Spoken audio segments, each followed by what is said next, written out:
The rain fell on Oakhaven with a tired, gray persistence, turning the cracked asphalt of Elm Street into a dark mirror that reflected only weary skies. Leo traced a line through the condensation on the bus window, his breath a fleeting ghost against the cold glass. He was 17, but the city had already carved the exhaustion of a much older man into the lines around his eyes. His reflection stared back at him, hollowed cheeks, a frayed collar on a jacket 2 sizes too big, and a quiet resignation that had become his only shield against the world. He clutched a small, crumpled pharmacy bag in his hand, the plastic slick with rain and sweat. Inside was a single bottle of pills, the price of which had just stolen the last of his grocery money. He stepped off the bus into the drizzle, the sigh of the hydraulic doors closing behind him like a final, indifferent judgment. His apartment was still 3 blocks away, a walk he made every day past storefronts with faded awnings and windows layered with the dust of forgotten dreams. His focus was singular. Get home, make sure his mom took her medication, and then figure out how to stretch a can of soup and half a loaf of bread into a meal for 2. It was a bleak calculus he'd mastered over the past year. As he rounded the corner onto his block, his eyes, perpetually downcast to avoid the pity or scorn of neighbors, caught something out of place. Lying half-submerged in a puddle near the curb was a man's wallet. It was thick, made of dark, worn leather, and heavy in a way that spoke of more than just plastic cards. Leo's first instinct was a flicker of fear. In Oakhaven, anything of value left unattended was either a trap or a tragedy. He glanced around. The street was empty, the rain having driven everyone indoors. Hesitantly, he bent down, his worn sneakers soaking through, and picked it up. The leather was cold and waterlogged, but it felt solid, real. He tucked it inside his jacket, a strange, heavy secret against his ribs, and hurried the rest of the way home. Inside the dim lobby of his building, where the air smelled of damp plaster and boiled cabbage, he finally allowed himself to open it. A thick wedge of cash stared up at him, hundreds, maybe more. His heart hammered against his ribs. This was a solution, a dangerous, terrifying solution. Tucked behind the bills was a driver's license. The picture showed a man with a formidable, weathered face, a thick graying beard, and eyes that held no hint of compromise. The name read Silas Kane. Below the name, almost too small to notice, was a tiny, stamped emblem, a skull with wings. Leo's mind raced, calculating. This money could pay for his mother's next prescription refill. It could cover the rent they were already 2 weeks behind on. Could mean a full meal tonight, not just soup. The relief was so potent it made him dizzy. He shoved the wallet deep into his pocket, the decision a lead weight in his gut. Just for a day. He'd use what he needed, just enough to get by, and then figure out how to return the rest. His first stop was Gable's Corner Store, the only place within walking distance that sold the specific brand of nutrient shakes his mother's doctor recommended. The bell above the door chimed a tinny, unwelcome sound as he entered. Frank Gable sat on a stool behind the counter, his small, suspicious eyes tracking Leo from the moment he walked in. Gable was a man whose bitterness had curdled into a permanent sneer. He saw the world as a zero-sum game, and he was determined not to be on the losing end. "What do you want, kid?" Gable's voice was as greasy as the countertop he leaned on. Leo avoided his gaze, walking quickly to the back aisle. He grabbed 2 of the vanilla shakes, his hands trembling slightly. He knew what was coming. At the counter, he placed them down gently. Gable rang them up, the clatter of the old cash register keys loud in the silent store. "742, he grunted, not looking at Leo, but at a spot on the wall just past his head. Leo's hand went to his pocket, his fingers brushing against the thick leather of the wallet. The lie was already forming on his lips. But then he thought of his father, a man who spoke little but whose actions had always been rooted in an unshakable sense of right and wrong. "Integrity is what you do when no one is watching, son," he used to say, his voice rough but kind. The memory was a sudden, sharp pain. Leo's hand went to his other pocket, pulling out the loose change he had left. He counted it onto the counter. 3 quarters, 4 dimes, a nickel and 7 pennies. $1.22. He looked up, meeting Gable's eyes for the first time. I'm short, he said, his voice barely a whisper. I get paid Friday. Could you maybe put it on a tab? I'll pay you back first thing. Gable let out a short, derisive laugh. A woman in line behind Leo, holding a carton of milk, shifted her weight uncomfortably. A tab? You think this is a charity, kid? Gable gestured around the grimy store. You think I got rich giving handouts to every stray who wanders in here? Look at you. You probably don't even have a job. The humiliation was a physical force, a hot wave that washed over Leo, making his ears ring. I do have a job, he said, his voice gaining a sliver of firmness. I work at the cannery. The night shift. The cannery? Gable scoffed, leaning forward.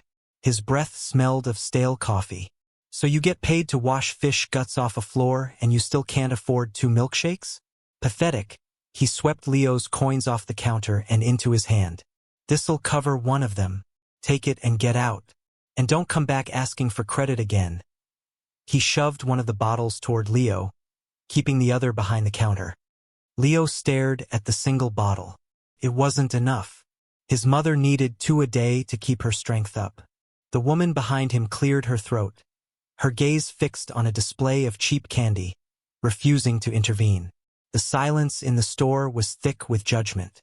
Leo felt 100 pairs of invisible eyes on him, all of them seeing what Gable saw. A failure, a charity case, a nobody. He picked up the bottle, the plastic cool against his hot skin. He didn't say a word. He turned and walked out of the store, the tinny bell mocking his retreat. Outside, the rain had started again, colder this time. He stood on the sidewalk, the single bottle clutched in his hand, the weight of Silas Kane's wallet a burning accusation in his pocket. He was short on dignity and now he was short on hope. The city felt vast and merciless, and he had never felt so completely and utterly alone. The confrontation with Gable clung to Leo like the damp chill of his jacket. Each step home was a replay of the scene. The sneer on Gable's face, the averted eyes of the other customer, the cold finality of the single bottle in his hand. The shame was a bitter taste in his mouth, metallic and persistent. He felt stripped bare, his poverty laid out for public inspection and found wanting. Gable hadn't just refused him credit. He had denied his humanity, reducing him to a balance sheet of what he could or couldn't afford. He was just another piece of Oakhaven's urban decay, as disposable as the newspapers that clogged the storm drains. When he entered his apartment, the smell of his mother's illness was the first thing that greeted him. A faint, medicinal scent mixed with the lavender air freshener she insisted on using, a small, futile attempt to reclaim the space from sickness.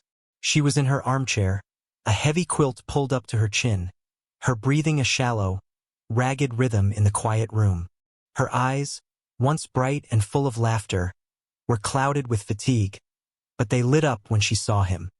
"Leo, honey, you're soaked," she said, her voice a fragile whisper. "It's just a little rain, Mom." He forced a smile, hiding the single nutrient shake behind his back as he walked to the tiny kitchen. He couldn't let her see it. She would know he'd failed, and her worry was a burden he couldn't bear to add to. He opened the shake and poured it into her favorite glass, the one with the faded bluebells painted on it. As he handed it to her, his hand brushed against hers. Her skin was like paper, cool and delicate. She took a small sip, her gratitude a fresh wound in his heart. "Did you get your medicine?" he asked, his voice carefully neutral. She nodded, gesturing to the bottle on the end table. "The last one. The pharmacy called. The refill is ready." She looked at him, her gaze searching, knowing. "Do we have enough for it?" The lie came easily, born of a desperate need to protect her. "Yeah, of course. I'll go pick it up tomorrow after my shift." The lie settled in his stomach, heavy and indigestible. He retreated to his room, a small, cramped space with a single window that looked out onto a brick wall. He sat on the edge of his lumpy mattress and pulled out the wallet again. He fanned the cash out on his worn bedspread. It was more money than he had seen in his entire life. 22 $50 bills. $1,100. Enough to pay the rent for 3 months. Enough for groceries, for all of his mother's prescriptions with plenty left over. It was a lifeline, but it wasn't his. He picked up the driver's license again, studying the face of Silas Preacher Kane. The man looked like he'd been hewn from rock and steel. There was a hardness in his eyes that wasn't cruel, but absolute. This was not a man who would forget a lost wallet. This was not a man who would simply write off $1,100. Taking this money wasn't just theft. It felt like kicking a sleeping bear. Yet, the alternative was watching his mother get sicker, watching the eviction notice on their door become a reality. Gable's voice echoed in his head. Pathetic, the word was a brand, searing into his self-worth. Was it pathetic to be poor? Was it pathetic to work a grueling, thankless job and still come up short? Or was it pathetic to have a chance to fix it, even for a little while, and not take it? The conflict raged within him, a silent, vicious storm. He felt the weight of his father's principles pressing down on one shoulder, and the crushing reality of his and his mother's survival pressing on the other. His father had died with his integrity intact, but he had also died in debt, leaving them with nothing but a legacy of honor that couldn't pay the bills. Leo wondered, for the first time, if his father's unwavering principles had been a luxury they could no longer afford. He felt a surge of anger, hot and unfamiliar. Anger at Gable for his cruelty, at the world for its indifference, and at his own powerlessness. He was trapped, and the wallet in his hands was both the key and the cage. The memory of his father's last days was a constant, shadowy companion. He hadn't died in a blaze of glory, but had faded slowly from a workplace accident the company had fought paying for. Leo remembered the quiet dignity with which his father had faced the pain, the mounting bills, the slow, inevitable decline. He'd never complained. He'd only ever told Leo to be a good man.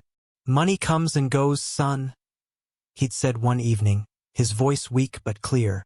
"But your name is all you really own. Don't ever sell it cheap." Leo looked at the money on his bed, then at the name on the license. Silas Kane. He had a name. He had a life. This money belonged to that life. Using it would be selling a piece of himself, a piece he wasn't sure he could ever get back. The anger began to recede, replaced by a familiar, weary resolve. He couldn't do it. He couldn't become the person Gable thought he was. He carefully stacked the bills, slid them back into the wallet, and zipped it into the inner pocket of his jacket. The weight was still there, but it was no longer the weight of temptation. It was the weight of a responsibility he had chosen to carry.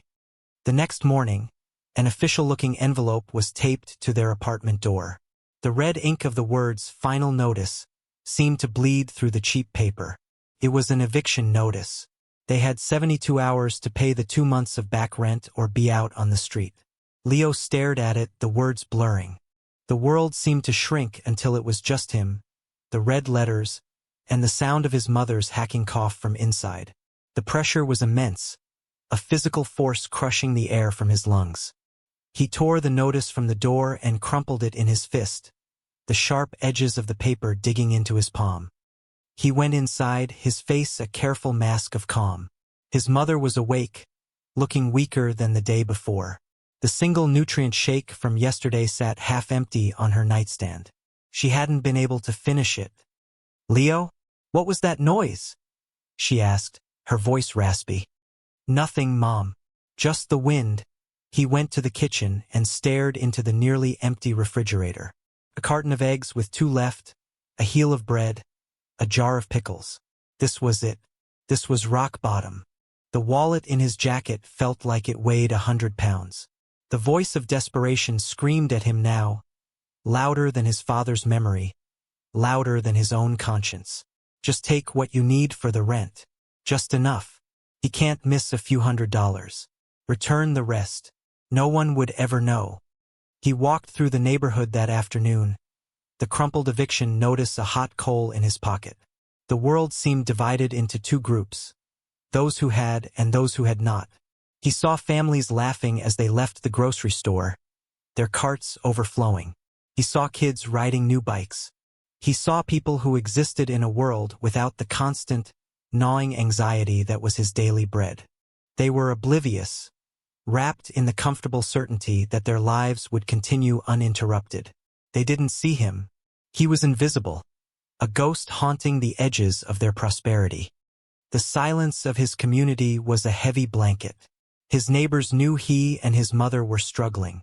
They saw him leave for his night shift, exhausted before he even began. They heard his mother's coughing through the thin walls, but they kept their distance, their silence a mixture of pity and fear. Fear that his poverty was contagious, that acknowledging it would somehow invite it into their own homes. They offered no help, no words of encouragement, only the polite, averted gazes that were 1,000 tiny cuts to his soul. He was on his own and the walls were closing in. He found himself standing across the street from Gable's store. Gable was outside, sweeping the sidewalk with a proprietary air, a smug look on his face. He saw Leo and his expression hardened into one of contempt. He deliberately swept a small pile of debris toward the gutter where Leo was standing, a petty act of dismissal. In that moment, Leo felt something shift inside him. It wasn't anger anymore. It was a cold, hard clarity. He could let this place, this man, this circumstance define him. He could take the money, become a thief, and prove Gable right. Or he could choose to be the man his father raised him to be, even if no one else saw it. Even if it cost him everything. He walked away from the store, his posture a little straighter. He went back to the apartment, the decision made.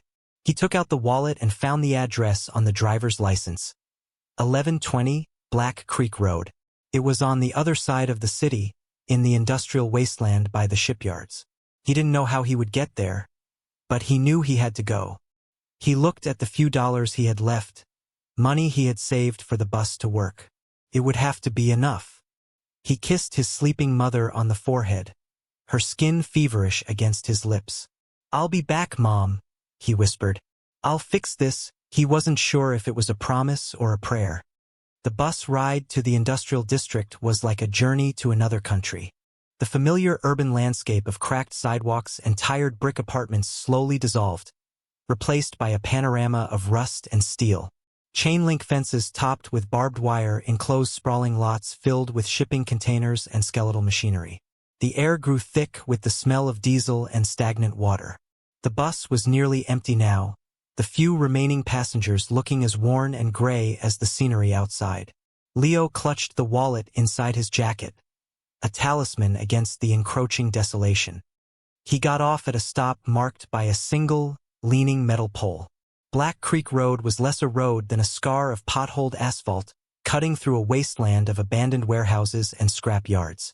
1120 was a squat, windowless building made of cinder blocks, painted a flat, menacing black. A single steel door was set into the facade, and above it, a faded, hand-painted sign depicted a winged skull. There was no other name, no other indication of what lay within. A dozen motorcycles, mostly Harley-Davidsons, were parked in a neat, intimidating row in front, their chrome engines glinting dully in the overcast light. They looked like sleeping iron beasts. Leo's courage wavered. This was not a place you stumbled upon by accident. This was a destination. The kind of place you stayed away from unless you had a very good or very bad reason to be there. Every instinct screamed at him to turn around, to get back on the bus and disappear. He could just mail the wallet. Anonymous. Safe. But his father's voice echoed in his memory again, a quiet counterpoint to his fear. Look a man in the eye when you deal with him, Leo. It's how he knows he can trust you. He took a deep breath, the metallic air stinging his lungs, and walked toward the steel door. His footsteps seemed impossibly loud on the gravel. Before he could even knock, the door creaked open. A mountain of a man filled the doorway. He was bald, with a thick beard braided into two sections, and his arms were a tapestry of faded blue and green tattoos. He wore a leather vest, or a cut, emblazoned with the same winged skull as the sign. His eyes, small and dark, raked over Leo, taking in his thin frame, his worn clothes, his obvious fear. "What?" The man's voice was a low rumble, like rocks grinding together. Leo's own voice felt small, a fragile thing in the face of this giant. I'm looking for Silas Kane. The man's expression didn't change, but a flicker of something, interest, suspicion, passed through his eyes. Who's asking? My name is Leo. I found something that belongs to him. The giant stared at him for a long, silent moment. His gaze so intense Leo felt like a specimen under a microscope. Then, without a word, he stepped back, holding the door open. The gesture was not an invitation. It was a summons. Leo hesitated for a fraction of a second before stepping over the threshold into the dim interior. The air inside was thick with the smells of stale beer, old leather, and motor oil. The room was vast, a converted garage space. A long, scarred wooden bar ran along one wall, and a half-dozen men, all as large and imposing as the one at the door, were scattered around, some playing pool, others cleaning parts of a dismantled motorcycle engine on a tarp. They all stopped what they were doing and turned to look at him. The silence was absolute, heavy, and suffocating. It was the silence of predators who have just noticed prey in their midst. Leo felt a primal fear grip him, the kind that freezes you in place. He had made a terrible mistake. He clutched the wallet through his jacket, the leather now slick with his sweat. He had walked into the lion's den, and he was a very small, very frightened mouse. He had chosen honor over survival, and he was beginning to suspect that in this world, that was a fool's choice. He had acted selflessly, sacrificing his last few dollars and his last shred of safety to do the right thing, and his reward was to be standing in a room full of men who looked like they chewed nails for breakfast. He thought of his mother, alone in their apartment, and a fresh wave of despair washed over him. He had not fixed anything. He had only made things worse. Back in Oakhaven, the small drama that had unfolded in Gable's store began to take on a life of its own. Frank Gable, puffed up with self-righteousness, had recounted the story to at least 3 different customers. Kid comes in here, not a dime to his name, asking for a handout. He'd say, polishing a glass with a dirty rag, I told him this ain't a charity. Some people need to learn about personal responsibility. But his version of the story wasn't the only one circulating. Mrs. Gable, a widow who lived in the apartment above the store and was no relation to Frank, had been in line behind Leo. She was a quiet woman, but she had sharp eyes and an even sharper memory. She told her neighbor, Maria, about the look on the boy's face. It wasn't a beggar's look, you know, she said over the fence that separated their small, neglected backyards. It was shame, deep shame. And Frank, he was so cruel to him. The boy was polite, just asking for a little help until Friday. Maria nodded, her arms crossed. She had seen Leo countless times, a silent, hurried figure on his way to or from his job at the cannery. She'd seen the light on in his apartment at all hours, had heard his mother's coughing fits through the thin walls on quiet nights. He's a good boy, Maria said, her voice firm. He takes care of his mother all by himself. My son, he's the same age. All he worries about is video games. That boy, Leo, he worries about everything else. The whispers spread like weeds through the cracks in the community's silence. A story, once flattened by Gable's telling, began to gain dimension and texture. People started to remember things. They remembered Leo helping Mr. Henderson carry his groceries up 3 flights of stairs without being asked. They remembered him shoveling the walk for the entire building after the big snowstorm last winter, working silently under the streetlights before heading off to his night shift. These were small acts, easily overlooked, but now, in the light of Gable's public cruelty, they took on new significance. The narrative began to shift. It was no longer about a deadbeat kid trying to get a handout. It was about a struggling young man, burdened with responsibilities far beyond his years, who had been publicly humiliated for his poverty. The judgment that had been directed at Leo started to boomerang back toward Frank Gable. Customers who had been going to his store for years suddenly found reasons to walk a few extra blocks to the chain grocery store. His afternoon business was unusually slow.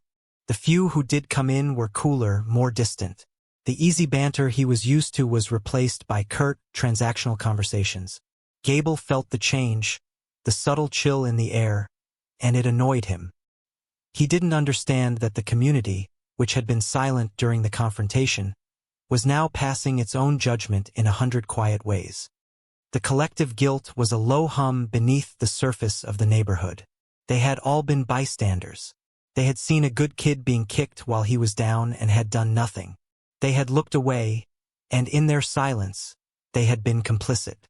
The image of Leo walking out of the store with that single bottle, his shoulders slumped in defeat, was now a shared, uncomfortable memory.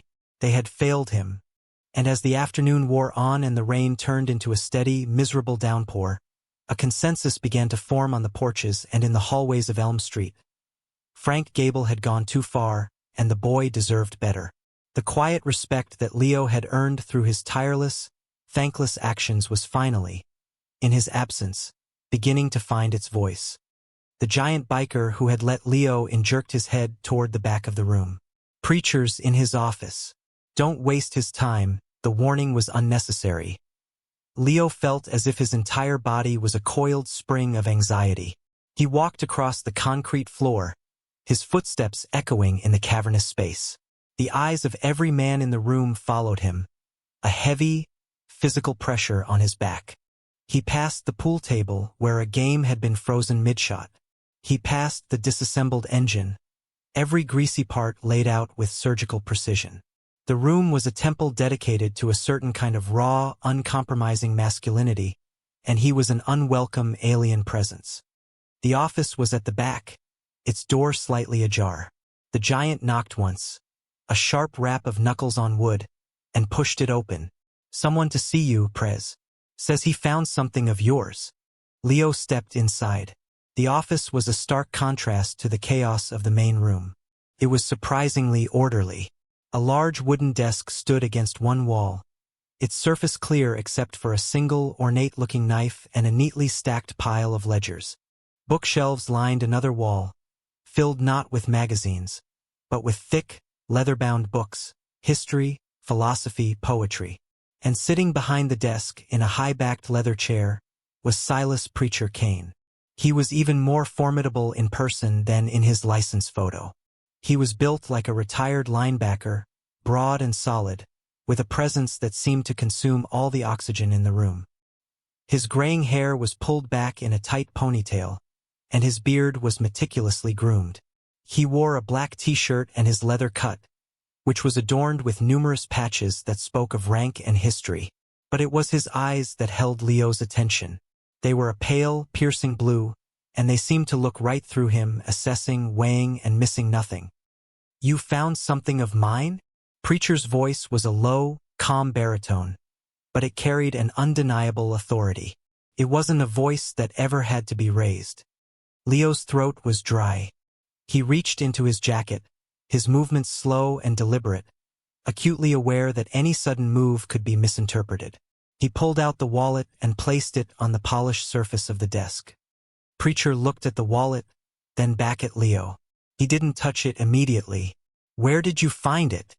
"On Elm Street, near the corner market." "It was in a puddle," Leo managed to say. Preacher nodded slowly. He picked up the wallet, his large, calloused hands surprisingly gentle. He opened it and his eyes scanned the contents.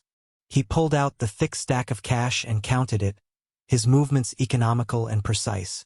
He then checked the card slots. Finally, he looked back up at Leo, his blue eyes unreadable. "It's all here," he said. It wasn't a question. It was a statement of fact, tinged with something that might have been surprise. He leaned back in his chair, the leather groaning in protest. "There's $1,100 in here, kid. You live on Elm Street. I know that neighborhood. You could have used this money." He paused, letting the statement hang in the air. "Why didn't you?" Leo met his gaze. The fear was still there, a cold knot in his stomach, but the clarity he'd felt outside Gable's store returned. "It wasn't mine," he said simply. The 3 words felt wholly inadequate, yet they were the entire truth. Preacher studied him for a long time, the silence stretching until it was almost unbearable. He seemed to be looking for the lie, for the angle, for the hidden motive. He found none. Just a tired, skinny kid who had taken a bus across town to return a small fortune because it was the right thing to do. Just then, another biker entered the office without knocking. He was leaner than the others, with a wiry strength and watchful eyes. He nodded at Preacher. "I checked him out like you asked, Prez. His name is Leo. Lives with his sick mother in that tenement on Elm. Kid works the night shift at the cannery, trying to keep them afloat. They're 2 months behind on rent. Got an eviction notice this morning." He paused, his gaze shifting to Leo with a newfound respect. "And about an hour before he got on the bus to come here, the owner of the corner store humiliated him in front of a dozen people for being a few bucks short on some medicine for his mom." The biker placed a thin file on the desk. "I did a deeper check. His old man was Sergeant Thomas Carter, 101st Airborne. Did 2 tours. Died a few years back from complications from a service-related injury. The VA fought the claim for years. Left his family with nothing but debt and a flag. The atmosphere in the room changed. The revelation of his father's service hung in the air, a silent testament to a different kind of honor, a different kind of brotherhood." Preacher, who had a small, faded Marine Corps tattoo on his forearm, looked from the file to Leo, his expression softening almost imperceptibly. He finally understood. This wasn't just a kid who had done the right thing. This was the son of a soldier, a boy who had been raised with a code. Preacher pushed the wallet, still full of cash, across the desk toward Leo. "Your father was a man of honor," he said, his voice quiet but resonant. "He would be proud of you." He then took the stack of bills out and pushed that forward as well. "This is yours now. A finder's fee." Leo stared at the money, then at Preacher, speechless. "You walked through fire to do the right thing, kid," Preacher continued, his voice taking on a hard edge as he thought of the story of Gable's cruelty. "You showed respect. Our club, we value that. We value that more than anything." He stood up, the full force of his presence filling the small office. "And we pay our debts. You did us a service. Now we're going to do one for you." The next day dawned gray and drizzly, no different from the one before, but something was different on Elm Street. It started as a low, distant rumble, a sound so deep it was felt more than heard, a vibration that traveled up through the soles of your shoes and into your bones. Heads began to pop out of windows. People stepped onto their porches, their morning coffee forgotten in their hands. The rumble grew louder, closer, resolving itself into the distinct, staggered thunder of dozens of V-twin engines. Then they came. A river of steel and chrome poured onto Elm Street, led by a single massive Harley that gleamed even in the dim light. Silas Preacher Kane was at the front, his expression impassive, his gaze fixed straight ahead. Behind him, in a disciplined, staggered formation, rode nearly 50 members of his club. They filled the street from curb to curb, a formidable, intimidating procession of leather, denim, and steel. They moved with a slow, deliberate purpose, their engines a deafening chorus that drowned out every other sound in the neighborhood. The community watched in a mixture of terror and awe. This was the kind of presence that usually meant trouble, the kind of scene that preceded a police raid or a gang war. But they didn't stop at a known trouble spot. They rolled past the usual hangouts, their progress measured and inexorable, until the entire procession came to a synchronized, rumbling halt directly in front of Gable's corner store. Frank Gable, who had been setting up a display of wilted vegetables outside, froze, the color draining from his face. He stared at the sea of bikers, at the unblinking eyes behind sunglasses, at the grim, unsmiling faces. This was a nightmare. Preacher swung a leg over his bike and dismounted. He didn't look at Gable. He didn't look at anyone. He just walked toward the store's entrance, the heels of his boots clicking on the pavement. A dozen of his men followed him, their cuts displaying the same winged skull, a symbol of unified, unassailable power. The rest remained by their bikes, a silent, watchful army that had just occupied the entire block. The bell above Gable's door chimed as Preacher entered, the sound ridiculously cheerful in the tense silence. Gable scrambled back behind his counter, his hands trembling. "Canned?" "Can I help you?" he stammered. Preacher's pale blue eyes finally settled on him. "You can," he said, his voice calm and even. He pulled a long list from his pocket. "We're here to shop for the next hour." The bikers moved through the store with a quiet, unnerving efficiency. They didn't speak. They just loaded shopping baskets with everything on the shelves. Canned goods, bread, milk, cleaning supplies, toiletries. They emptied the place. At the counter, they piled the goods high. The final bill was astronomical. Preacher paid for it all in crisp $100 bills, not even waiting for the change. As the last of the goods were being carried out to be distributed later to a local veterans shelter, Preacher leaned across the counter, his voice dropping to a low, confidential tone that was more menacing than any shout. "From now on," he said, his eyes locking with Gable's, "Leo Carter and his mother have an open tab here. They get whatever they need whenever they need it. You will treat them with respect. You will write it all down, and every Friday, one of my men will come by to settle the bill. Do you understand?" Gable, sweating profusely, could only nod, his throat too tight to speak. But they weren't finished. A second group of bikers, carrying toolboxes, went directly to Leo's apartment building. They spoke briefly with the landlord, a nervous man who quickly accepted the envelope of cash that paid Leo's rent for the next year. Then they set to work. They patched the leaking roof. They replaced the broken windows. They gave the crumbling facade a fresh coat of paint. They worked all day, their movements precise and professional, transforming the neglected building from an eyesore into a beacon of renewal. The entire neighborhood watched, their initial fear melting into a profound, stunned respect. This wasn't violence. This was something else entirely. It was a demonstration. It was a declaration of protection, a public and undeniable recognition of the boy they had all overlooked. They were witnessing the power of a brotherhood rising to defend the honor of one quiet, decent kid. The message was clear. Leo Carter was no longer alone. He was protected, and the quiet dignity he had fought so hard to maintain had just been given the loudest voice in the city. In the weeks that followed, the atmosphere on Elm Street was transformed. The quiet neglect that had permeated the block for years began to recede. Inspired by the bikers' work on Leo's building, other tenants started taking better care of their own spaces. Mrs. Gable planted a small flower box on her windowsill. Mr. Henderson organized a neighborhood cleanup day. The silence that had once been a wall of indifference was now filled with the sounds of a community slowly coming back to life. Leo's life had changed in ways he could never have imagined. With the rent paid and his mother's medical needs secured, the crushing weight of survival had been lifted from his shoulders. He could finally breathe. His mother, free from the constant stress of their financial situation, began to improve. The color returned to her cheeks, and the sound of her laughter, something Leo hadn't heard in years, started to fill their small, newly painted apartment. He was no longer invisible. When he walked down the street, neighbors didn't avert their eyes. They met his gaze and nodded, a silent acknowledgement of respect.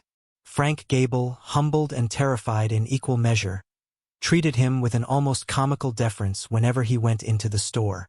"Whatever you need, Leo, just put it on the tab," he'd say, his voice strained. The bikers became a subtle, constant presence.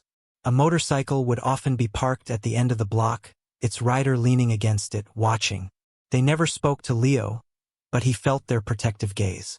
The roar of a Harley, once an alien and intimidating sound, had become a comforting reminder that he was no longer facing the world by himself. He had a family now, a strange and formidable one, bound not by blood, but by a shared code of honor. One cool evening, as Leo was sitting on his front stoop, a familiar engine rumbled to a stop in front of his building. It was Preacher. He dismounted and walked over, his presence as powerful as ever.